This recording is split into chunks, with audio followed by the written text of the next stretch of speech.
تو بلا تاخیر میں دعوت دوں گا ہمارے کراچی سے آئے ہوئے معزز مہمان، مصنف کتب کثیرہ، عظیم مذہبی سکالر حضرت مولانا الشیخ محمد حسین میمن صاحب، وہ آخری حدیث پر درس دیں گے۔ الصلاة والسلام على من لا نبي بعده أشهد أن لا إله إلا الله وحده لا شريك له وأشهد أن محمدا عبده ورسوله اللهم إني أسألك علما نافعا ورزقا طيبا وعملا متقبلا أما بعد فأعوذ بالله من الشيطان الرجيم بسم الله الرحمن الرحيم إنا أوحينا إليك كما أوحينا إلى نوح والنبيين من بعده حدثنا الحميدي قال حدثنا سفيان قال حدثنا يحيى بن سعيد الأنصاري قال أخبرني محمد بن إبراهيم الطيبي أنه سمع علقمة بن وقاص الليثي يقول سمعت عمر بن الخطاب رضي الله تعالى عنه على المنبر يقول سمعت رسول الله صلى الله عليه وسلم يقول إنما الأعمال بالنيات وإنما لكل امرئ ما نوى فمن كانت هجرته إلى دنيا يصيبها أو إلى امرأة ينكحها فهجرته إلى ما هاجر إليه. إن الحمد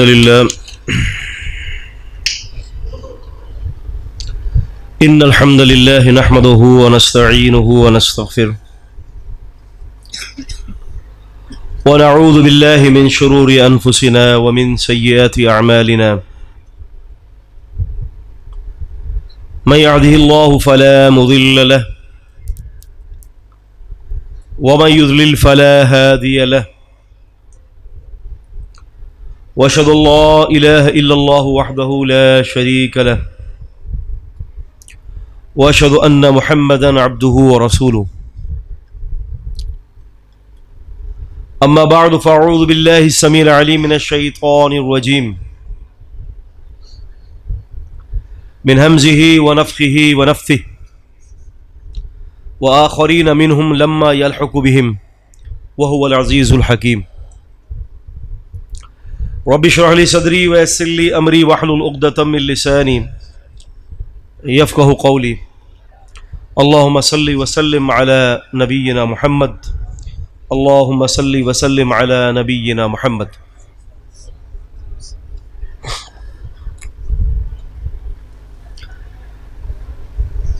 دین اسلام کو یہ امتیاز ہے کہ اللہ تعالیٰ نے اس کے ہر ایک مسئلے کو محفوظ کیا ہے۔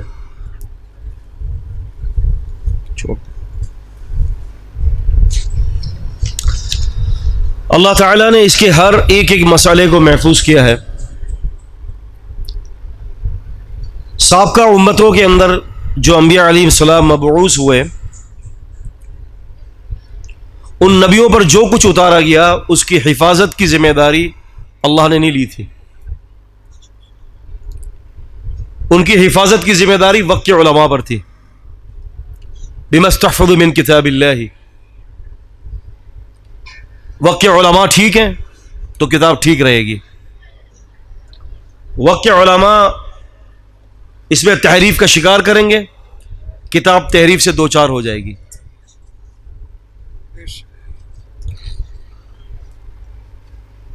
لیکن جب شریعت کی باری آئی، کتاب اور سنت کی باری آئی، تو یہ معیار ہٹا دیا، اور اس کی جگہ پر سورہ حجر سورہ 15 کی آیت نمبر 9 میں فرما دیا اِنَّا نَحْنُ نَزَّلْنَا الذِّكْرَ وَإِنَّا لَهُ لَحَافِظُونَ، ہم نے اتارا ہے اس دین کو اور اس کی حفاظت بھی ہمارے ذمہ ہے۔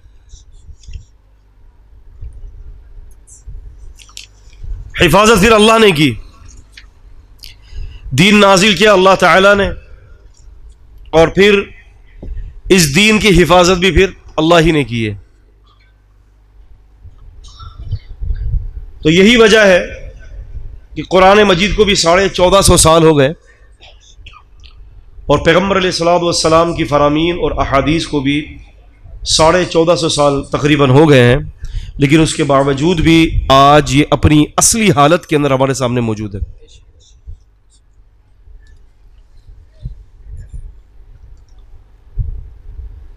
سورہ جمعہ 62ویں سورت کی آیت نمبر 2، وآخرین منہم لما یلحقوا بہم،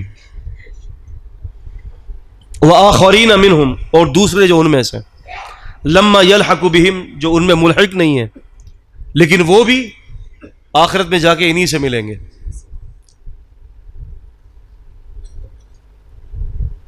العزیز اور الحکیم کی صفت اس آیت کے ساتھ لگائی گئی ہے کہ جو کہ معنی اور مطالب کے اعتبار سے بہت زیادہ فوائد ہے، اس کے اندر بہت فائدہ ہے. اللہ تعالیٰ کی جو صفتیں آیات کے اندر ہوتی ہیں تو ان کا آیات کے ساتھ ربط، نزولی اعتبار سے ربط، اس کے علماء حدیث نے اور علماء تفسیر نے بہت زیادہ اس پر لکھا ہے. صحابی فرماتے ہیں ہم رسول کے پاس بیٹھے ہیں، فنزلت سورۃ الجمعہ، سورہ جمعہ کی یہ آیت نازل ہوئی، وآخرین منہم لما یلحقوا بہم. تو ایک صحاب کھڑے ہوئے اور کہا کہ یا رسول اللہ صلی اللہ علیہ وسلم، من ہؤلاء، کون ہے یہ کہ جو بعد میں ہوں گے، ان میں نہیں ہیں لیکن کسی چیزوں کے اندر، درجات کے اندر، فضیلت میں، مناقب میں مل جائیں گے. کون ہے یہ کون ہے؟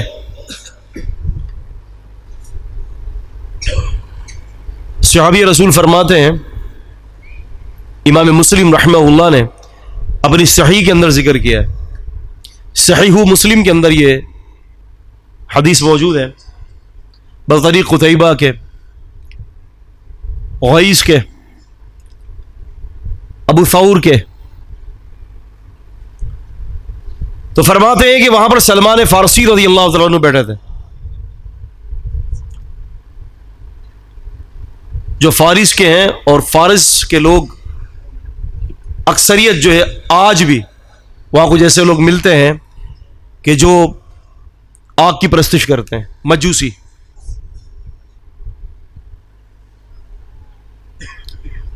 رسول اللہ صلی اللہ علیہ وسلم نے سیدنا سلمان پر اپنا ہاتھ رکھا، وضع رسول اللہ صلی اللہ علیہ وسلم یدہ علی سلمان، سلمان پر ہاتھ رکھا، سلمان فارسی رضی اللہ تعالیٰ عنہ پر. آپ نے فرمایا کہ لو کان العلم، لو کان الدین عند ثریہ، اگر دین اسلام ثریہ ستارے پر بھی ہوگا تو اس کی قوم میں سے ایک آدمی یا بعض روایت کے مطابق کچھ لوگ وہاں پر جا کر بھی اللہ کا دین لے آئیں گے، حاصل کر لیں گے. کہاں پر؟ ثریہ ستارہ. اس کی تحقیق میں نہیں جاتے کہ ثریہ ستارے کی ابھی کیا پوزیشن ہے اور ثریہ جو ستارہ ہے وہ کتنا دور ہے. یہ علم فلکیات، یہ ایسٹرونومی ہے. اسٹرونومی پر بات کرنا ابھی ہمارے مقصد سے خارج ہے. تو کیا فرمایا نبی علیہ السلام نے؟ دین اگر ثریہ ستارے پر بھی ہوگا، اس کی قوم میں سے ایک آدمی، رجل یا رجال، دونوں باتیں ثابت ہیں.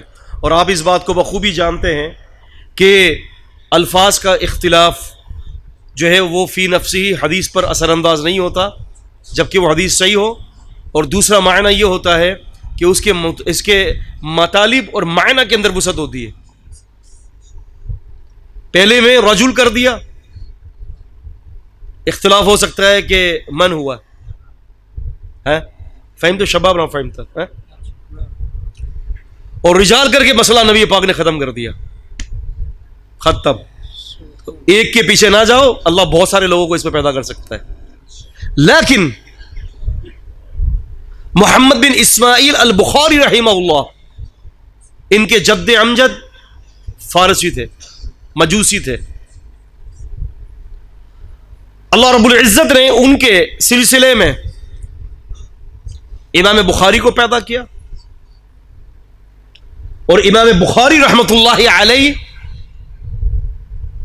نے پھر اس کے اوپر تقویٰ کیا اور محنت کی. نابینا تھے, کما ذکر خطیب بغدادی رحمہ اللہ فی تاریخی, تاریخ بغداد بڑی مشہور ہے, اور تاریخ مدینہ السلام بھی اس کو کہتے ہیں. تاریخ مدینہ السلام بہت سارے لوگ دھوکہ کھا جاتے ہیں, نئے نسخے آ رہے ہیں, ایک تاریخ بغداد سے آ رہا ہے, چیز وہی ہے, اور تاریخ مدینہ السلام کے نام سے وہ بھی یہی ہے. ناشر کی اپنی کمائی ہوتی ہے. خیر, تو مسئلہ یہ ہے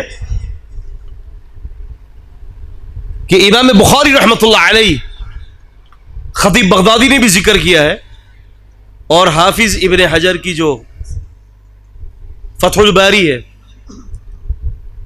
اس کی جو شرح ہے, یا اس کی جو مقدمہ ہے, ہدی الساری, ہدی الساری بھی ہو سکتا ہے, ہدی الساری بھی ہے, فتح الباری کے وزن پر فتح. سبحان اللہ. ان کی والدہ نے دعا کی, ان کی والدہ نے دعا کی, اللہ بچے کو صحت دے دے. حالانکہ حدیث میں آتا ہے دعاء الوالد لولدہ, باپ کی دعا 100% مقبول ہے اولاد کے حق میں. ماں کا نام کیوں نہیں لیا؟ اس لیے نہیں لیا کہ باپ ماں سے تیسرے درجے میں کمی میں ہے, چوتھے درجے پر ہے. تو جب تو چوتھے درجے والی کی اتنی فضیلت ہے, تو جو پہلا دوسرا اور تیسرا درجہ جو لے کر گئی اس کی کتنی فضیلت ہوگی. ہاں, امام بخاری رحمہ اللہ کے لیے دعا کر دی. میں عوام کے لیے بھی کچھ اس کے اندر دوں گا, ورنہ تو یہ تو بڑا علمی موضوع ہے. یہ جو باب قول اللہ تعالی, جو یہ جو باب قائم کیا ہے, کیف کان بدء الوحی الی رسول اللہ صلی اللہ علیہ وسلم, وقول اللہ تعالی انا اوحینا الیک کما اوحینا الی نوح والنبیین من بعدہ, ادھر سے لے کر اسی حدیث کے اختتام تک, انما الاعمال بالنیات کے اختتام پر 50 فائدے. کتنے؟ 50 فائدے. شیخ سے میری بات ہوئی تھی, انہوں نے کہا کہ شیخ عوام بھی ہے, ورنہ تو آپ کو وہ 50 فائدے لکھواتا. 50 فائدوں کے ساتھ اس میں جو اعتراضات ہیں وہ بھی آتے. امام بخاری کا طریقہ استنباط کیا ہے, ساری چیزیں. دعا کر دی والدہ نے, نابینا بچے کو اللہ نے آنکھیں دے دی, اللہ نے احسان کیا. امام بخاری رحمۃ اللہ علیہ محنت میں لگے رہے, محنت کرتے رہے, محنت کرتے رہے, محنت کرتے رہے جناب علی, حتیٰ کہ چھوٹی سی عمر میں قرآن حفظ کر لیا. اس کے بعد بڑے بڑے محدثین کے مجلسوں میں بیٹھ گئے. ہمارے یہاں تو ایسا ہوتا ہے کہ محدث کی مجلس, استاد کی مجلس میں بیٹھے ہوئے ہیں, استاد پڑھا رہے اور توجہ کہیں اور ہے. خطیب فرماتے ہیں کہ اپنے استاد امام داخلی کی مجلس میں بیٹھے تھے, امام داخلی کی مجلس میں. وہاں پر تقریباً یہ 15 دن وہاں پر تھے, اور 15 دن میں 16,000 حدیثوں کا دراسہ ہوا. اب مسئلہ یہ ہے 16,000 حدیثیں وہ کیا چیز ہوتی ہے, 16,000 15,000. تو آپ لوگ یاد رکھیں, انما الاعمال بالنیات جو حدیث ہے, اس میں جو پہلے راوی ہیں عبداللہ بن زبیر حمیدی, ایک مثال دے رہا ہوں, اگر ان کی جگہ پر کوئی اور راوی آ جائے گا تو پھر یہ ایک حدیث نہیں رہے گی, محدثین کی نگاہ میں یہ 2 حدیث ہو جائیں گی. حافظ ذہبی نے تذکرۃ الحفاظ میں ذکر کیا کہ یہ ایک شیخ کے پاس گئے تو انہوں نے کہا کہ صبر کرو، ابو بکر رضی اللہ تعالیٰ عنہ سے جو مروی روایت ہے نا، اس کے میرے پاس 5 بڑے بڑے رجسٹر بھرے ہوئے ہیں. 5 رجسٹر، اتنے موٹا اگر ایک رجسٹر ہے تو 5 رجسٹر، چلو 500 حدیثیں لے لو. پریشان ہو گیا ابو بکر رضی اللہ سے اتنی حدیثیں، جبکہ سیدنا ابو بکر سے 24 احادیث صرف روایت کی گئی ہیں. کتنی؟ انہوں نے نبی پاک صلی اللہ علیہ وسلم کی 24 روایتیں بیان کی ہیں، لیکن اتنا زیادہ اس لیے کہ اس میں سند میں تبدیلی آئی تو محدثین کے نزدیک وہ حدیث بدل گئی. تو اس طرح سے 16,000 حدیثوں کا دراسہ ہوا. جو دوسرے جو طلبات ہیں وہ امام بخاری رحمہ اللہ پر اعتراض کرنے لگ گئے، یار یہ کیا بات ہے، ہم لوگ تو یہاں بیٹھ کر امام داخلی کی مجلس میں لکھتے ہیں، تم نہیں لکھتے، ٹائم ضائع کر رہے ہو. ٹائم کیا کر رہے ہو؟ ضائع کر رہے ہو. وقت کا ضیاع ہے یہ. ہائے میرے اللہ. امام بخاری نے فرمایا کہ اچھا چلو تم سمجھ رہے ہو کہ میں وقت کو ضائع کر رہا ہوں، بتاؤ کیا لکھا ہے. کہہ رہے 16,000 حدیثیں. کھولو. انہوں نے نہیں لکھی، ایک حدیث نہیں لکھی. حافظے کی بنیاد پر سارا مسئلہ ہو رہا ہے.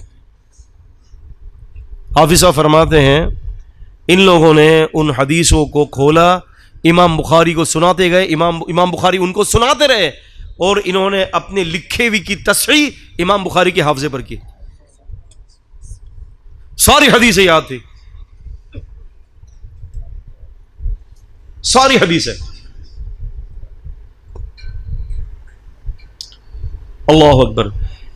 محمد بن حاتم رحمۃ اللہ علیہ ان کے شاگرد تھے. امام بخاری رحمہ اللہ کی کنیز کے بارے میں، ان کے تقوی کے بارے میں، ان کے زہد کے بارے میں زیادہ تر یہی نقل کرتے ہیں. کہتے ہیں کہ امام بخاری امام فریابی رحمۃ اللہ علیہ کی مجلس میں موجود تھے، تو فریابی رحمہ اللہ نے ایک سند پڑھی حدیث کی. وہ سند کیا تھی؟ حدثنا سفیان، حدثنا سفیان. پھر کہتے ہیں ان ابی عروہ، ان ابی عروہ، ان ابی الخطاب، ان ابی حمزہ قال رسول اللہ صلی اللہ علیہ وسلم. حدیث سنا دی. امام بخاری فرماتے ہیں کہ پورے مجلس کے اندر اس سند کو کسی نے نہیں پہچانا. اصول حدیث میں ایک بات معروف ہے، ذہن میں رکھیے گا، امام سفیان اکثر راویوں کی کنیتوں سے ذکر کرتے ہیں، نام کا ذکر بہت کم کرتے ہیں. یہاں پر بھی کیا ہے، کیا کہہ رہے ہیں؟ امام سفیان، ابو عروہ، ابو الخطاب اور ابو حمزہ. ایسا ہی ہے. کہتے ہیں کہ وہاں پر لوگ بڑے بڑے علماء موجود تھے، لیکن ان کو علم نہیں ہو سکا، وہ پہچان نہیں سکے کہ ان تینوں سے مراد کون ہے. سبحان اللہ. ان النبی صلی اللہ علیہ وسلم کان یطوف علی نسائہ فی غسل واحد. ایک ہی غسل سے آپ صلی اللہ علیہ وسلم اپنی تمام بیویوں کے پاس تشریف لے جایا کرتے تھے، قربت کرتے تھے. یعنی ہر بیوی کے درمیان میں وضو بناتے تھے اور غسل آخری میں. امام صاحب نے فرمایا، امام بخاری نے، میجورٹی تھی، اکثریت تھی علماء کی، پہچان نہیں سکے کہ یہ تین کون ہیں. تو خود ہی کہتے ہیں کیونکہ مجھے ہی صرف پتا تھا. کیا کہتے ہیں؟ مجھے ہی پتا تھا. کہتے ہیں کہ ابو عروہ سے مراد معمر بن راشد رحمت اللہ علیہ ہیں. یہ وہی معمر بن راشد ہیں جن کو حمام منبی نے ابو ہریرہ سے رضی اللہ تعالیٰ عنہ سے جو حدیثیں لکھی تھی، ان کا وہ مخطوطہ گم ہو گیا تھا اور انہوں نے ان کو یاد کروائی تھی. نہیں سمجھے؟ 50 سے 58 ہجری کے درمیان ابو ہریرہ رضی اللہ تعالیٰ عنہ نے نبی علیہ الصلوۃ والسلام کے بعد حدیثوں کو لکھنا شروع کر دیا تھا. حافظ ابن عبد البر رحمہ اللہ نے ذکر کیا جامع البیان میں. دور نبوی میں نہیں لکھتے تھے، وہ یاد کرتے تھے. دفتر کے دفتر بھر گئے، رجسٹر کے رجسٹر. تو انہوں نے ان کو حدیثیں لکھوائی تھی. وہ حدیثوں کا لکھا ہوا مخطوطہ گم ہو گیا تھا حمہ بن منبی سے. انہوں نے پھر ابو عروہ معمر بن راشد کو یاد کروا دی اور پھر یہ سند چلتی رہی. یہ بڑی کمال کی ایک واقعہ ہے. انشاءاللہ کبھی کسی موقع پہ سنائیں گے آپ کو. بڑا زبردست واقعہ ہے یہ. تو فرماتے ہیں کہ ابو عروہ سے جو مراد تھی وہ معمر بن راشد ہے, اور ابو الخطاب سے مراد قتادہ ہے, اور ابو حمزہ سے مراد سیدنا انس بن مالک رضی اللہ تعالیٰ عنہ ہے. امام بخاری فرماتے ہیں میں پہچان گیا. کیا کہتے ہیں؟ میں پہچان گیا. اور ایک دفعہ امام داخلی رحمہ اللہ کی مجلس میں تھے. امام داخلی رحمۃ اللہ علیہ نے طلباء کے سامنے ایک حدیث پڑھی اور اس کی سند یوں پڑھی. وہ کہتے ہیں سند کے اندر سفیان عن ابی زبیر عن ابراہیم. کیا پڑھی؟ سفیان عن ابی زبیر عن ابراہیم. امام بخاری فرماتے ہیں اپنے استاد کو, حضرت ذرا گھر جا کر مسودہ چیک کر لیں, سند یہ نہیں ہے. کیا فرمایا؟ سند یہ نہیں ہے. حافظہ دیکھیں, سند یہ نہیں ہے.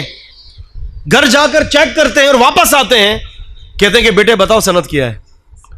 کہتے ہیں کہ آپ نے جو بیان کیا ہے یہاں پر کہ سفیان عن ابی زبیر نہیں ہے, زبیر ابن عدی ہے, وہ ابراہیم سے روایت نقل کرتا ہے. تو کہتے ہیں کہ تم نے صحیح کہا, تم نے میری روایت کی تصحیح کر دی. تو یہ امام بخاری رحمہ اللہ تھے. خطیب بغدادی فرماتے ہیں کہ 10 لوگ ایک جگہ جمع ہوئے اور امام بخاری رحمۃ اللہ علیہ کے حافظے پر امتحان لینے کا سوچا. 10 کے جو سند تھی نا اس کو آگے پیچھے کر دیا, اور اس کے سند کے ساتھ جو اس کا متن تھا اس کو ادھر کر دیا, اس کو ادھر کر دیا, اور امام بخاری کو سنانے لگ گئے. 10 کے پاس 10 روایتیں تھی, انہوں نے 10 روایتوں میں آگے پیچھے کیا بطور امتحان. اور جب وہ سناتے رہتے امام بخاری فرماتے ہیں لا ادری, مجھے نہیں پتا, میں نہیں جانتا.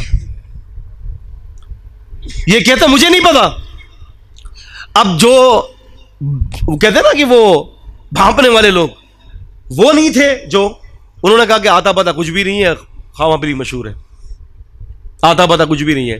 جیسے نہیں ہمارے یہاں منکر حدیث امام بخاری کا جو مسئلہ ہے فقہ البخاری فی تراجمی ہے نا, امام بخاری کی جو فقہ ہے ان کے تراجم میں ہے, ان کے ترجمۃ الباب میں ہے, ان کے روایت کردہ احادیث کے اوپر جو تبویب قائم کرتے ہیں اس کے اندر ہے. ان کے حدیث کہتا ہے کہ یہ سب اجمی سازش ہے, ایرانی سازش ہے. تو انہوں نے کہا کہ آتا کچھ بھی نہیں ہے. امام بخاری نے پھر بلایا ادھر آؤ, تم نے یہ 10 حدیثیں سنائی تھی؟ ہاں. کہا کہ ان 10 حدیثوں کی سند جو ہے میں نے درست کر دی ہے, وہ یہ.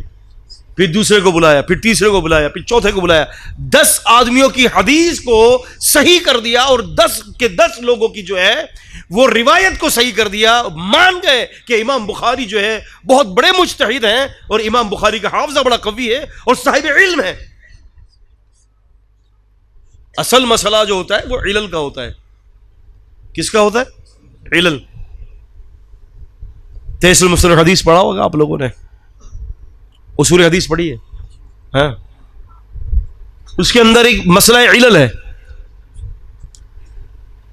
علت والا وہ مسئلہ ہوتا ہے علل کا, نظر نہیں آتا, لیکن وہ محدث اس کو ظاہر کرے گا کہ جس کا اوڑھنا بچھونا مکمل علم دین ہے, حدیث رسول اللہ صلی اللہ علیہ وسلم ہے. اور اس فن پر بہت کم محدث گزرے, سب نہیں ہے. لیکن یہ بتاتا چلوں, اس کو نوٹ کر لیں کہ اس فن کا علم خالصتاً القاء ہوتا ہے اللہ کی طرف سے. یہ میں نہیں کہتا, ہرگز نہیں کہتا میں, بلکہ امام حاکم نے جو صاحب مستدرک ہے, انہوں نے اپنی علوم الحدیث کے اندر کتاب میں واقعہ نقل کیا ہے انہی محدثین کے بارے میں جو علل کے امام ہیں. امام ابو حاتم، امام ابو زرعہ، امام دارقطنی، امام بخاری، امام مسلم، امام ترمذی، امام مسلم بن مارہ، امام عبد الرزاق رحمہم اللہ تعالی، یہ لوگ علل کے باہر تھے. ایک آدمی امام ابو حاتم الرازی کے پاس آتا ہے، کہتا ہے کہ یہ حدیث ہے، بتائے کیسی سند ہے؟ کہتے ہیں کہ اس کی سند کے اندر بہت باریک خرابی ہے، اس کے اندر علت ہے، تمہیں نظر نہیں آ رہی لیکن یہ ہے اس کے اندر. کہنے کہ کیا ہے بتاؤ؟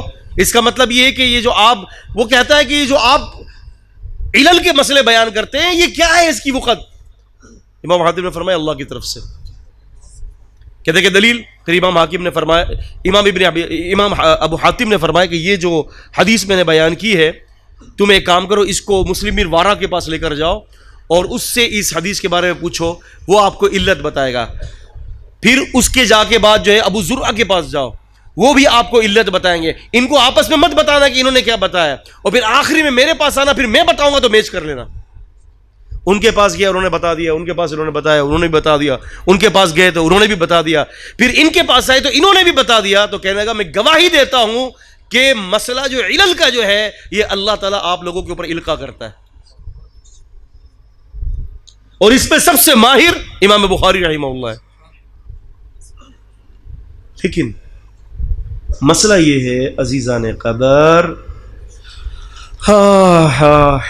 کیا یہ چیزیں ایسے ہی مل گئی؟ ایسے ہی مل گئی؟ نہیں.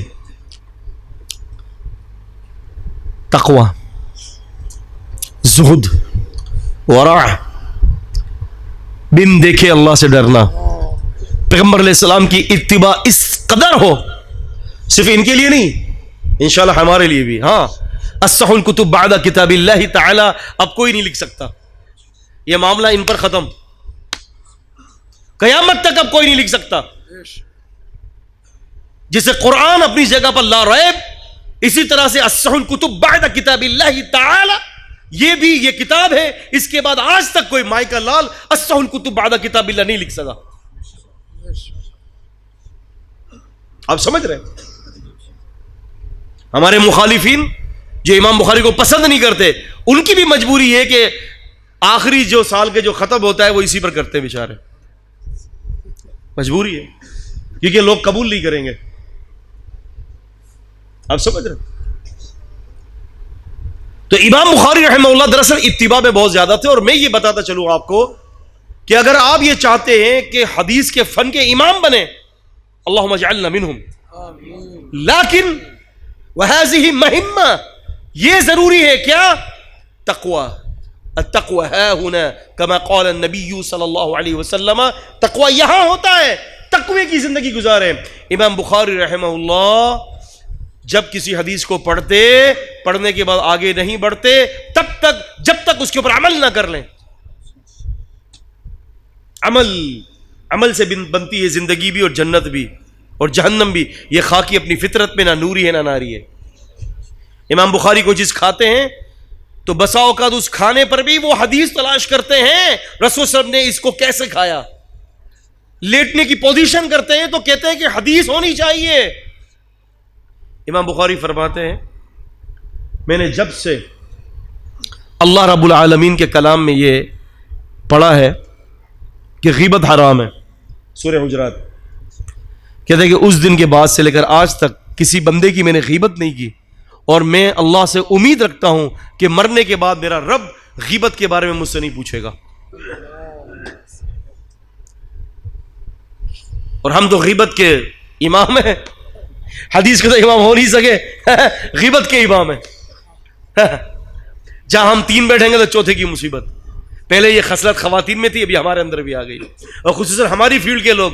سبحان اللہ و بحمدہ، سبحان اللہ العظیم، واللہ باللہ تاللہ. یقین جانیں، زبان کو صاف رکھیں،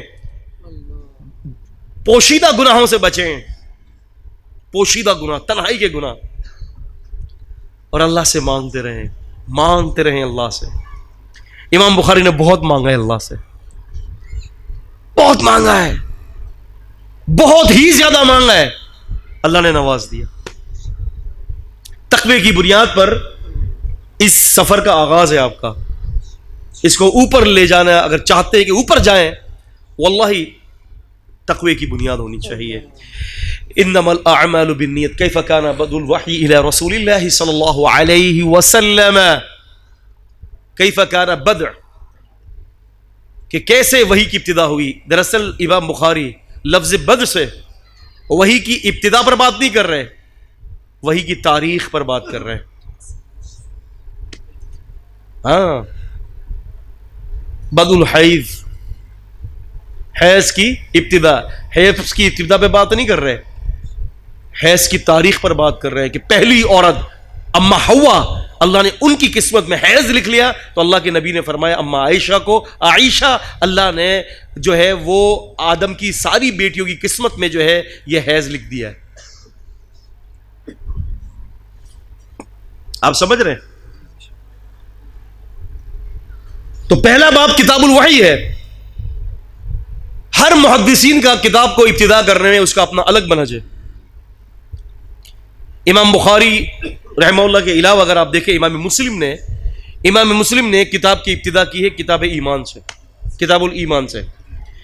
امام مسلم کا پوائنٹ آف ویو یہ ہے کہ مسلمان کا ایمان پہلے ہے اور ایمان کے بعد سارے اعمال ہیں، تو اسی لیے ان کو وہاں پر مسلمان کو سامنے رکھتے ہوئے ایمان سے شروع کیا. امام ابن ماجہ نے اپنی ابتدا کتاب کی کتاب السنہ سے کی ہے. امام ابن ماجہ کا پوائنٹ آف ویو یہاں پر یہ ہے، ان کا منہج یہ ہے کہ زندگی کے سارے مسئلے نبی پاک صلی اللہ علیہ وسلم کی حدیث سے حل ہوتے ہیں. اسی لیے امام ابن ماجہ نے کتاب السنہ سے اپنی کتاب کی ابتدا کی.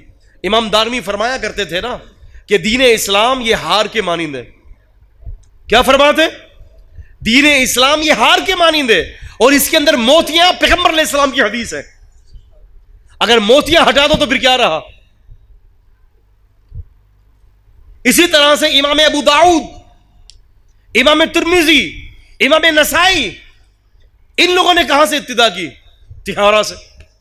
ان کا موقف یہ ہے کہ مسلمان کے لیے سب سے پہلی چیز شہادہ کے بعد نماز ہے اور نماز کے لیے طہارہ ہونا ضروری ہے. امام مالک نے موطا امام مالک کی ابتدا مواقیت سے کی ہے.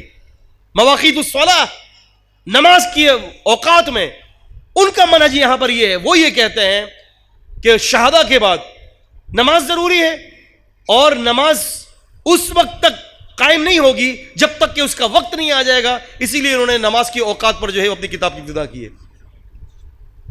لیکن امام بخاری رحمہ اللہ انہوں نے اپنی کتاب کی ابتدا کتاب الوحی سے کیا ہے. یہ قسیم ہے، یہ کتاب الوحی کیا ہے؟ یہ قسیم ہے، یہ تقسیم کر رہی ہے زندگی گزارنے کے سارے مسئلے کو. اور یہاں پر امام بخاری رحمۃ اللہ علیہ نے ان کا منہج یہ ہے کہ ایمان، وضو، مواقیت، صلاۃ، غسل، سنہ، یہ ساری چیزیں وحی کی پابند ہیں. کس کی پابند ہیں؟ اللہ کے وحی کی پابند ہیں. اسی لیے امام بخاری نے کیف کان بدء الوحی الی رسول اللہ صلی اللہ علیہ وسلم قائم کیا. لیکن تحت الباب 7 حدیثیں پیش کی ہیں اس کتاب میں. کتنی؟ 7 حدیثیں. صرف باب کے ساتھ تعلق تیسرے نمبر کی حدیث میں ہے. سلسلۃ الجرس جو والی حدیث ہے، وہی کی کیفیت گھنٹی کی صورت میں، بس اس کے ساتھ ہے. باقی 6 کی 6 روایت میں کوئی بھی مطابقت مناسبت ظاہری نہیں ہے. آپ سمجھ؟ بخاری کے فقہ کو سمجھنے کے لیے 3 نکتے یاد رکھیں. استنباط بطریق عموم، استنباط بطریق عموم، استنباط بطریق خصوص. آپ سمجھ رہے ہیں؟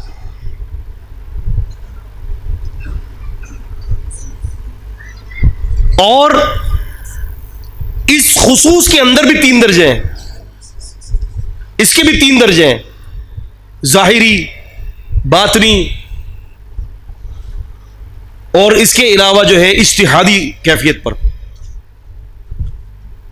اب یہ بطریق عموم و بطریق خاص اور بطریق استنباط، بطریق عموم، بطریق خصوص، بطریق استنباط، ان تینوں میں بطریق استنباط جو ہے نا، جو تراجم ابواب کی جو انواع ہے، یہ سب سے مشکل ترین ہے.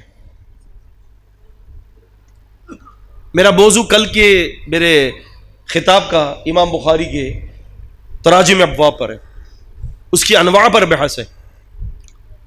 تو اگر موقع ملے تو تشریف لائیے گا انشاءاللہ.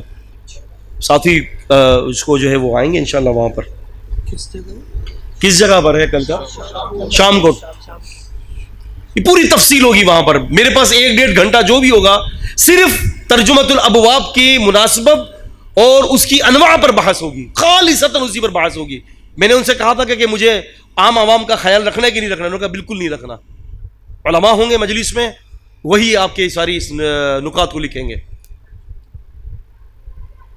تو عموم اور خصوص و استنباط، یہاں پر مسئلہ یہ ہے بطریق خصوص ہے. یہاں پر 6 کی 6 حدیثوں کے ساتھ بظاہر عموم میں کوئی تعلق نہیں ہے، لیکن خصوص کے اندر تعلق موجود ہے. اور وہ یہ ہے کہ نبی علیہ السلام نے جو کچھ بھی باتیں کی اس کو محفوظ کر دیا گیا. تو اس کا معنی یہ ہے کہ وہی ہے، تبھی اللہ نے اس کو محفوظ کیا ہے. آپ سمجھ رہے ہیں؟ محفوظ کر دی. باقی وہ کس طرح سے ہے وہ ایک الگ چیز ہے. تو امام بخاری رحمۃ اللہ علیہ کے حوالے سے جب امام بخاری نے یہ باب قائم کیا تو دراصل یہ باب کو قائم کرنے کا جو تعلق تھا وہ اخلاص نیت ہے. کیا ہے عزیزوں؟ اخلاص نیت. اخلاص نیت ہے. یہ تو امام بخاری نے پہلا باب قائم کیا، اور تحت الباب آیت کو پیش کرتے اِنَّا أَوْحَيْنَا إِلَيْكَ، اے نبی صلی اللہ علیہ وسلم ہم نے آپ کی طرف وحی کی. کما اوحینا الی نوح، جیسے کہ ہم نے نوح علیہ السلام کی طرف وحی کی. والنبیین من بعدہ، اور ان کے بعد دیگر نبیوں پر بھی ہم نے وحی کی. دراصل یہاں پر وحی خفی کی دلیل کو امام بخاری نے یہ ثابت کیا ہے. اور امام بخاری آیت اس لیے لا رہے ہیں کہ ضروری نہیں ہے کہ اللہ تعالیٰ ہر نبی پر کتابی وحی کو نازل کرے، کتاب کی صورت میں نازل کرے. نبی علیہ السلام کے علاوہ نوح علیہ السلام اور دیگر نبیوں پر کتاب نہیں اتری، تو ان پر جو وحی اتری وہ وحی خفی تھی. جب وہ وحی خفی ان نبی کے امتیوں کے لیے حجت بن گئی تو بعین اسی طرح سے جو اب میں حدیثیں لا رہا ہوں یہ حدیث قرآن نہیں ہے، قرآن کے علاوہ ہے، لیکن یہ ساری کی ساری ایسے ہی دلیل ہیں جس طرح سے دلیل اللہ رب العالمین نے نوح علیہ السلام اور دیگر نبیوں پر بغیر کتاب کی جو وحی اتاری تھی ان کے لیے بھی دلیل تھی. اور یہاں رسول اللہ صلی اللہ علیہ وسلم کی حدیث بھی ایسے ہی دلیل ہے ہمارے لیے. یہ امام بخاری رحمہ اللہ نے ثابت کیا ہے. یہ سمجھانا چاہ رہے امام بخاری رحمہ اللہ. اور پھر اس کے بعد آپ دیکھیں امام حمیدی سے روایت نقل کی. امام حمیدی سبحان اللہ، بہت ساری باتیں ہیں اس میں، بڑی علمی تفصیل ہے، بڑی تفصیل ہے. امام بخاری رحمہ اللہ تعالی نے یہاں پر ایک بڑا عجیب مسئلہ سمجھایا ہے، بڑا عجیب مسئلہ. میں نے کہا کہ وقت نہیں ہے، ورنہ یہاں سے لے کر یہ آیت سے لے کر اور یہ جو باب سے لے کر جو ہے مہاجر الیہ تک جو ہے 50 مسائل کا استنباط ہے، اور 50 کے 50 مسئلے تفصیل طلب ہے، تفصیل طلب ہے. اخلاص کے مسئلے ہیں، اخلاص کے مسئلے میں 4 بڑے نقطے ہیں، اور 4 نقطوں پر جو ہے عزیزان قدر 20 بڑے بڑے مسائل ہیں. پھر یہاں پر اعتراض بھی ہے، باپ کے اوپر بھی اعتراض ہے، اور باپ کے ساتھ حدیث کے ساتھ کوئی تعلق نہ ہے اس پر بھی اعتراض ہے. تو یہاں پر آپ یہ دیکھیں کہ سب سے پہلے وحی رسول اللہ صلی اللہ علیہ وسلم کی مکے میں اتری ہے. سب سے پہلی وحی کہاں اتری؟ مکے میں سب سے پہلی وحی. اور کن کے گھر پہ تھے نبی علیہ السلام؟ امی خدیجہ. آگے جا کر جو روایت آ رہی ہے امی خدیجہ سے روایت آ رہی ہے، 3 نمبر کی حدیث. امی خدیجہ رضی اللہ عنہ کے گھر پر تھے، ٹھیک ہے، مکے میں تھے. امی خدیجہ رضی اللہ عنہ کے گھر پر تھے جب آپ نے فرمایا تھا زملونی زملونی، ٹھیک ہے. جب آپ کو فرمایا گیا تھا اقرا تو آپ نے فرمایا ما انا بقاری، میں بالکل بھی پڑھا ہوا نہیں ہوں. اس کا ترجمہ عام یوں ہوتا ہے میں پڑھا ہوا نہیں ہوں، لیکن یہ ترجمہ ٹھیک نہیں ہے. پتہ ہے کیوں؟ ما انا بقاری کا یہ ترجمہ کہ میں پڑھا ہوا نہیں ہوں ٹھیک نہیں ہے. ہاں جی نہ اس میں مقام اور مرتبے کا مسئلہ نہیں ہے. ماں جب با حرف جارہ کے ساتھ آ جاتا ہے، ماں جب با کے ساتھ آتا ہے ماں کی نفی کے اندر شدت پیدا ہو جاتی ہے. تو اب ترجمہ یہ ہوگا میں بالکل بھی پڑھا ہوا نہیں ہوں. کیا ہوگا؟ میں بالکل بھی پڑھا ہوا نہیں ہوں. ماں آگے با ہے، با جارہ کی وجہ سے جو ہے، اس کی وجہ سے جو ہے ماں کی نفی کے اندر شدت آ گیا ہے. اب یہ ہوگا کہ میں بالکل بھی پڑھا ہوا نہیں ہوں. اس کا خیال رکھا جائے. اب نبی علیہ السلام امی خدیجہ رضی اللہ عنہا کے گھر پر تھے، اور امی خدیجہ رضی اللہ عنہ کا سلسلہ کیا تھا؟ قریش. اسم فاعل کا صیغہ نہیں، پڑھنے والا نہیں. جی پڑھا ہوا. جی وہی میں پڑھا ہوا نہیں ہوں. اچھا اب یہاں پر یہ دیکھیں، اللہ آپ کو نیکی دے، امی خدیجہ رضی اللہ عنہ کے گھر پر ہیں نبی علیہ السلام، اور آپ کا حکم ہے قدیمو قریشہ. کیا ہے؟ قدیمو قریشہ، قریش کے لوگوں کو آگے کرو. امام بخاری رحمہ اللہ نے پہلی حدیث جو عبداللہ بن زبیر الحمیدی سے نقل کی ہے، یہ بندہ امی خدیجہ رضی اللہ عنہا کی نسل کا ہے، ان کے خاندان سے، ٹھیک ہے، مکے میں رہنے والا ہے. اب امام بخاری کی فقاہت دیکھیں، اور دین کی ابتدا، پہلی وحی کی ابتدا مکے سے ہوئی. امام بخاری نے ان ساری چیزوں کے تناظر میں اس شخص سے حدیث نقل کی جو خود مکے کا رہنے والا. آپ سمجھ؟ اب یہاں پر ایک اعتراض آتا ہے کہ رسول اللہ صلی اللہ علیہ وسلم پر درود کیوں نہیں پڑھا؟ امام بخاری نے کتاب لکھتے وقت نہ حمد و ثنا کی، نہ درود پڑھا، اور ایسے ہی جو ہے بسم اللہ الرحمن الرحیم کیف کان بدء الوحی الی رسول اللہ صلی اللہ علیہ وسلم، اور اللہ تبارک و تعالیٰ کا فرمان نقل کر دیا. محدثین لکھتے ہیں کہ پہلا مسئلہ تو یہ ہے کہ امام بخاری نے شروع میں بسم اللہ الرحمن الرحیم لکھ دیے، مخطوطے میں لکھا ہوا ہے بسم اللہ الرحمن الرحیم، آپ سمجھ رہے ہیں؟ مخطوطے میں. اور بسم اللہ الرحمن الرحیم اللہ تعالیٰ موصوف ہے اور الرحمن الرحیم اس کی صفت ہے. تو یہ تو ہو گئی حمد ہو گئی. اور پھر فرمایا کہ کیسے وحی اتری، وحی کی ابتدا کیسے ہوئی رسول اللہ صلی اللہ علیہ وسلم پر، کہتے کہ یہ درود ہو گیا. ایک جواب یہ ہوا. دوسرا مسئلہ یہ ہے کہ جب کوئی کتاب لکھتا ہے نا تو ضروری نہیں ہے کہ حمد و ثنا جو ہے وہ لکھے، وہ دل میں بھی پڑھ لے، یہ کوئی ضروری قاعدہ نہیں ہے. مسئلہ سمجھ میں آ رہا ہے؟ تو اس پر اعتراض کیا ہے، تو اعتراض کا جواب میں آپ کو دے رہا ہوں کہ اگر کوئی اعتراض کرتا ہے تو اس کا جواب یہ ہے. پھر امام بخاری رحمۃ اللہ علیہ نے یہاں پر خبر واحد کے اوپر بھی بات کی ہے. یہ سیدنا عمر رضی اللہ تعالیٰ عنہ سے جو حدیث نقل کی ہے، اگر آپ شیخ الاسلام کو پڑھتے ہیں مجموع فتاوی میں، ان کا ایک رسالہ بھی الگ سے شائع ہوا ہے سعودیہ سے، شیخ الاسلام نے تفصیلی بحث کی ہے اور فرمایا کہ کوئی بھی ترک دوسرا سیدنا عمر رضی اللہ تعالیٰ عنہ کے علاوہ کسی اور صحابی سے صحیح سند کے ساتھ انما الاعمال بالنیات والی حدیث کے ساتھ ثابت نہیں ہے. آپ سمجھ رہے؟ تو امام بخاری رحمہ اللہ سمجھانا چاہتے ہیں کہ خبر واحد حجت ہے. کیا فرمایا؟ خبر واحد حجت ہے. یہ امام بخاری رحمہ اللہ کا دعویٰ ہے.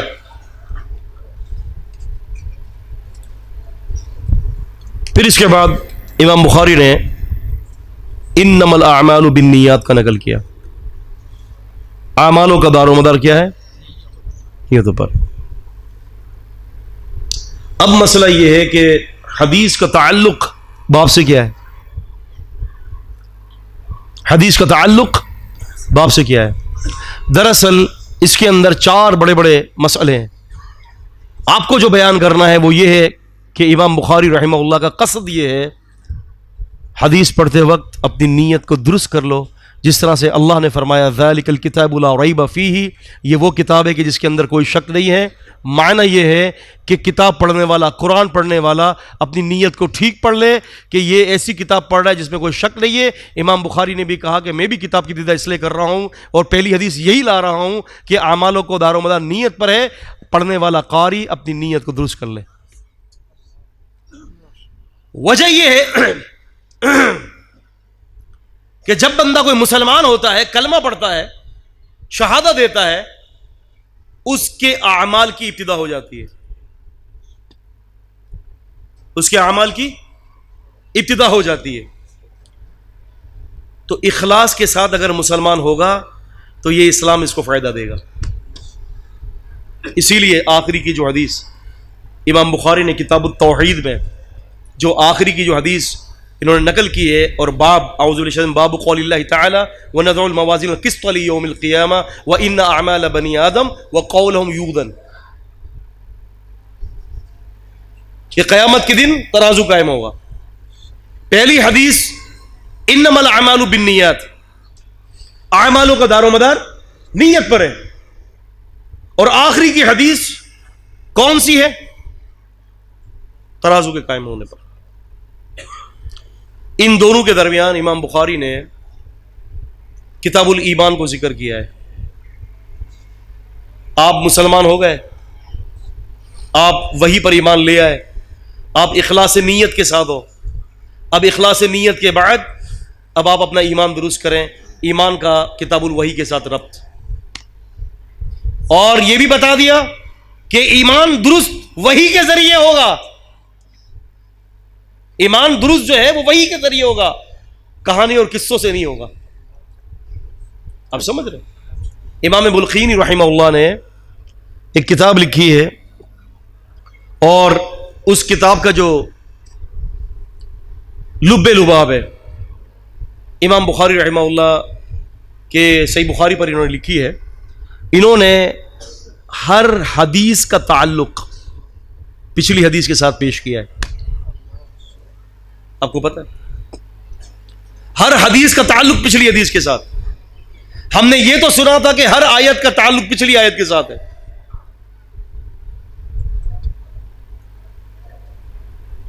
نہیں سمجھے؟ ہر حدیث کا تعلق پچھلی حدیث کے ساتھ ہے. ہر کتاب کا تعلق 97 کتابیں قائم کی امام بخاری رحمہ اللہ نے. کہتے ہیں کہ جی کتاب الایمان، ایمان کیسے بنے گا؟ وحی کی تعلیمات کے تحت. دو رائے اس میں کوئی ہے نہیں، دو رائے نہیں ہے. ایمان آپ کا بنے گا اللہ کی وحی کے ذریعے. کسی کی رائے سے، کوئی قصہ کہانیوں سے، عبد القادر جیلانی کے قصوں سے یا کسی اور کے قصوں سے ایمان نہیں بنتا. ایمان بنتا ہے اللہ کی وحی سے. پھر کتاب العلم لے، پھر کتاب العلم کے اندر بڑے بڑے مسائل کو ذکر کر دیا. متى يصح سماع صغیر، چھوٹی عمر میں جو سماعت جو ہوتی ہے وہ کب ٹھیک ہے.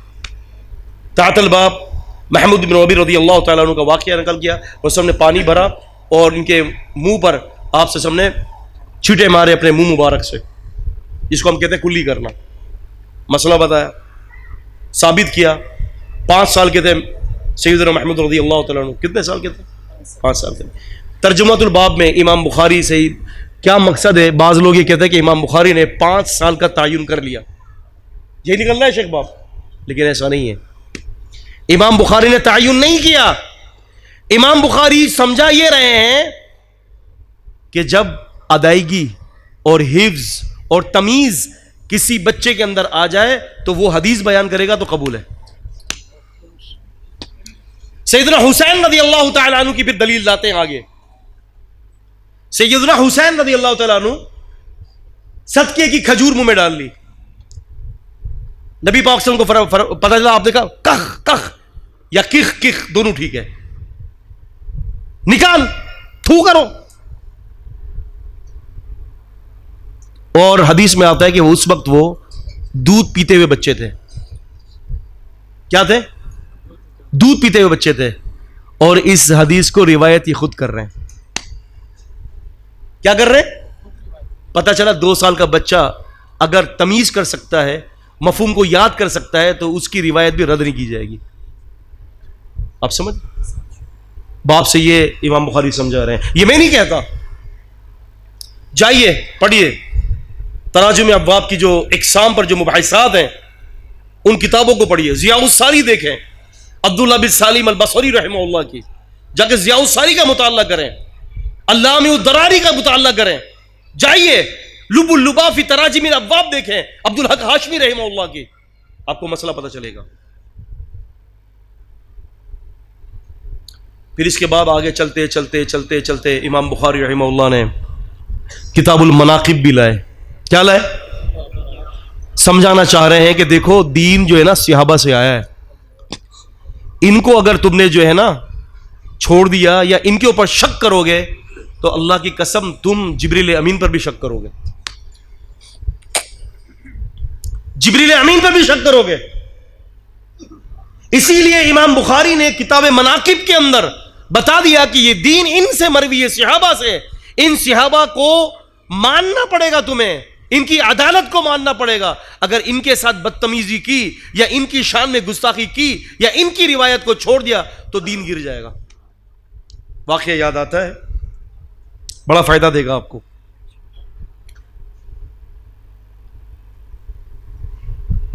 خطیب بغدادی نے تاریخ بغداد میں عمر بن حبیب کے ترجمے میں ذکر کیا ہے. کس کے ترجمے میں؟ 5334 عمر بن حبیب رحمت اللہ علیہ کے ترجمے میں فرماتے ہیں ہارون رشید کی مجلس لگی ہے. ہارون رشید کی مجلس لگی ہے. وہاں پر ایک شخص نے، عمر بن حبیب کہہ رہے میں بھی وہاں پر تھا، ایک شخص نے سیدنا ابو ہریرہ رضی اللہ عنہ سے حدیث پیش کر دی. کس سے؟ کتنی حدیثیں کے حافظ تھے یہ؟ من قال هذا، کس نے کہا یہ؟ حافظ ذہبی کی صراحت ہے. 5000 اور کتنے راویوں نے روایت کیا؟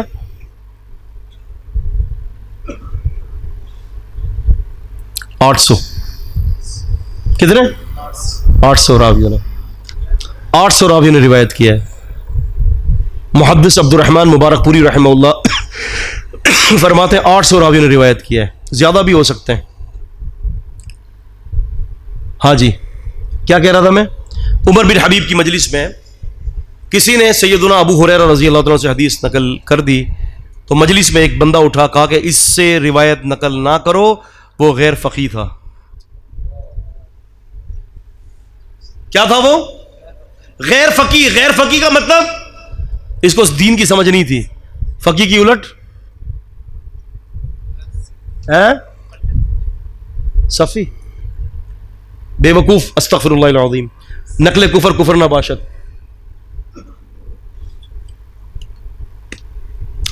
عمر بن حبیب کہتا ہے کہ مجھے غصہ آ گیا. مجھے کیا کہتے ہیں؟ غصہ آ گیا. اور کھڑا ہو کر میں نے کہا کہ اللہ سے ڈر جاؤ. اگر تم ابو ہریرہ اور ابو ہریرہ کی طرح صحابہ کرام کی توثیق نہیں کرو گے، ان کی بات کو نہیں مانو گے، تو پھر سمجھ لو دین پورے کا پورا مشکوک ہو گیا. اور یہ کہہ کر میں باہر نکل گیا. افضل جہاد حکمران کے سامنے کلمہ حق کو بیان کرنا ہے. کتنی بڑی ضرورت کی. عمر بن حبیب رحمۃ اللہ علیہ چلے گئے اور گھر پر پہنچے تو قاصد آیا.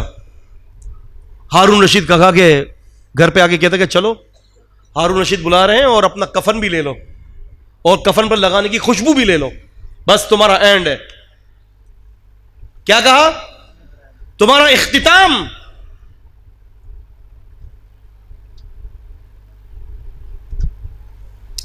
دعا کر لی. عمر بن حبیب کہتے ہیں میں نے اللہ سے دعا کی، اللہ تو جانتا ہے کہ میں نے صحابہ کا دفاع کیا ہے، میں نے ابو ہریرہ کا دفاع کیا رضی اللہ عنہ. اے اللہ اب تو میرا دفاع کر. کہتا ہے کہ میں واپس گیا تو ہارون رشید نے کہا کہ بتاؤ تم نے کیا کل کہا تھا. دوبارہ اسی بات کو دہراتا ہے. کہتا ہے عمر بن حبیب کہ بھائی بات یہ ہے کہ صحابہ وہ ہیں جن پر اللہ کے نبی نے اعتماد کیا ہے. جنہوں نے اللہ کے رسول صلی اللہ علیہ وسلم سے احادیث روایت کی ہیں، اور ہر حدیث کے پیچھے صحابی ہے. اگر تم صحابی کو چھوڑ دو گے تو پھر قرآن کو کہاں لے کے جاؤ گے؟ عمر بن حبیب کے دل کو اللہ نے پھیر دیا. بلایا تھا پھانسی دینے کے لیے اور انعامات دیے. اپنی کرسی سے اٹھتے ہیں ہارون رشید صاحب اور انعامت دیے اور کہتے ہیں کہ اللہ تجھے زندگی دے جسے تو نے مجھے زندہ کر دیا. امام بخاری رحمہ اللہ اشارہ کر رہے ہیں ان باتوں کی طرف. کتاب المناقب بھی ذکر کیا، آگے جا کے کتاب الاعتصام بالکتاب والسنہ ذکر کیا ہے. مسئلہ بتا رہے ہیں امام بخاری رحمۃ اللہ علیہ، کہتے ہیں کہ بات یہ ہے کہ دین اگر قرآن سمجھنا ہے، دین سمجھنا ہے، تو بات یہ کہ صرف قرآن کے ساتھ نہیں، تمسک بالسنہ کے ساتھ اختیار کرنا ہوگا. سنت کو بھی لازمی پکڑنا ہوگا. اگر تم نے سنت کو چھوڑ دیا تو بھٹک جاؤ گے. اس بارے میں امام بخاری نے کثیر روایت نقل کی. پھر آخری میں جا کر امام بخاری رحمہ اللہ نے وزن کا ذکر کیا ہے کہ قیامت کے دن وزن قائم ہوگا. اعمال بنی آدم کے اعمال وقولہم یوزن، ان کے قول کو بھی ان کے اعمال کو بھی وزن کیا جائے گا. امام بخاری نے اس آخری کے باب سے تقریباً جو ہے 58 مسئلے ثابت کیے ہیں. کتنے؟ 58 مسئلے ثابت کیے ہیں. اس میں سے جو سب سے بڑا جو مسئلہ ہے وہ یہ ہے، امام بخاری رحمۃ اللہ علیہ یہ سمجھانا چاہتے ہیں کہ نیت سے مسلمان کی ابتدا ہوئی اور مرنے کے بعد جب اس کے نیک اعمال ہوں گے تو پھر اس کا وزن ہوگا. کیا ہوگا؟ اس کا وزن ہوگا. اور وزن کی کامیابی، وزن کے نیک اعمال کے وزن کے بھاری پر اللہ تعالیٰ اس کو جنت بھیج دے گا. شروع اس کی جو ہے وہ نیت اخلاص کے ساتھ ہوئی اور اختتام جو ہے وہ ترازو پر ہو رہا ہے. سمجھ رہے؟ امام بخاری رحمۃ اللہ علیہ یہاں سے یہ بھی سمجھانا چاہتے ہیں کہ بندہ جب قرآن پڑھتا ہے، قولہم، بندے کا قول مخلوق ہے. آپ قرآن پڑھتے ہیں الحمدللہ رب العالمین، میں پڑھ رہا ہوں، یہ میرا پڑھنا جو ہے یہ مخلوق ہے، لیکن کلام اللہ کا ہے. لیکن میری جو آواز ہے اور جو میری یہ جو چیز ہے یہ مخلوق ہے. وہ فرماتے ہیں کہ وزن کیا جائے گا. اور آپ جانتے ہیں کہ باطل فرقوں کی ایک لمبی ترین فہرست ہے. ان فرقوں میں سے ایک فرقے نے یہ بھی کہا کہ یہ تو معروض ہے، یہ تو بخد اس کے تو کوئی جسم ہی نہیں ہے. اعمال کا کوئی جسم تھوڑی نہ کوئی ہے، قول کا کوئی جسم تھوڑی نہ کوئی ہے، اس کا وزن کیسے ہوگا؟ امام بخاری رحمہ اللہ ثابت کرنا چاہتے ہیں کہ اس کا بھی وزن ہوگا. کیوں؟ ان اللہ علی کل شیء قدیر، اللہ ہر چیز پر قادر ہے. اور ایک حدیث آتی ہے رسول اللہ صلی اللہ علیہ وسلم کی، غالباً مسند احمد کے اندر حدیث ہے کہ رسول اللہ صلی اللہ علیہ وسلم نے جو ہے آپ نے فرمایا کہ جب بندہ مومن قبر میں ڈالا جاتا ہے تو پھر اس کے سامنے ایک آدمی آتا ہے، خوبصورت جسم والا، خوبصورت چہرے والا، اور اس سے پوچھتا ہے کہ من انت، تو کون ہے؟ تو کہتا ہے کہ انا عملک صالح، میں تیرا نیک عمل ہوں. رسول فرماتے ہیں کہ وہ انسان کی صورت میں آ جاتا ہے. تو پتہ یہ چلتا ہے کہ جب ایک آدمی کی صورت میں اس کا نیک عمل آیا تو پتہ چلا کہ نیک عمل کا قیامت کے دن وزن کیا جائے گا. اور پھر امام بخاری رحمہ اللہ اس کی بات کو ثابت کرنے کے لیے یہ حدیث پیش کر رہے ہیں. سیدنا ابو ہریرہ رضی اللہ تعالیٰ عنہ ہیں، عمارہ بن قعقاع جو ہیں، ان عمارہ بن قعقاع ان ابی ہریرہ رضی اللہ تعالیٰ عنہ، وہ فرماتے ہیں کہ کلمتانی حبیبتانی الی الرحمن، دو کلمے اللہ رحمان کو بہت ہی زیادہ محبوب ہیں. ٹھیک ہے. وہ خفیفتانی علی اللسان، زبان پر انتہائی ہلکے ہیں. اچھا دیکھیں، زبان پر ہلکے ہونا، یہ جو سبحان اللہ و بحمدہ سبحان العظیم کیا قول ہے، یہ کہنا ہے جو بندہ کہہ رہا ہے، ذکر ایک قول کر رہا ہے، قول کی طرح پیش کر رہا ہے اپنے منہ سے. لیکن فرماتے ہیں ثقیلتان فی المیزان، میزان میں یہ انتہائی بھاری ہوگا. سبحان اللہ و بحمدہ سبحان اللہ العظیم، تو کہتے ہیں کہ اس کا بھی قیامت کے دن وزن ہوگا، اور یہ وزن کے اعتبار سے سب سے بھاری کلمہ ہے. آپ سمجھ رہے ہیں؟